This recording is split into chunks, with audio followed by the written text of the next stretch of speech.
আসসালামু আলাইকুম গাইস। আমরা পরীক্ষা শেষ করে আমি আর আমার খালাতো ভাই নানা বাড়ি বেড়াতে আসছি। এই জায়গা থেকে আমরা এখন ঘুরতে যাব। অনেকদিন পর ঘুরতে যাইতেছি। আজকে আমরা বিশেষ কোনো জায়গায় ঘুরতে যাব না। আজকে সন্ধ্যার আগ দিয়ে নদীটা অনেক সুন্দর লাগে। আমরা ওই জায়গায় যাব, ওই জায়গা থেকে ওপার যাব, ওপার যেয়ে আবার চলে আসব।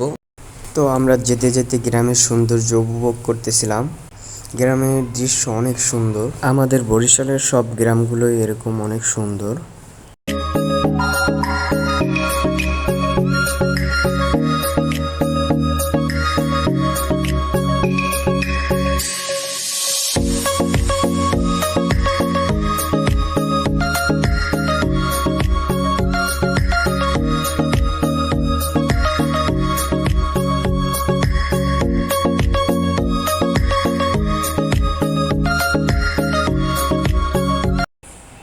আমরা অনেকক্ষণ ঘোরাঘুরি করার পরে প্রায় রাত 10টা বাজে। এখন আমরা বাসায় চলে যেতেছি। এতক্ষণ আমাদের সাথে থাকার জন্য ধন্যবাদ। ভালো থাকবেন।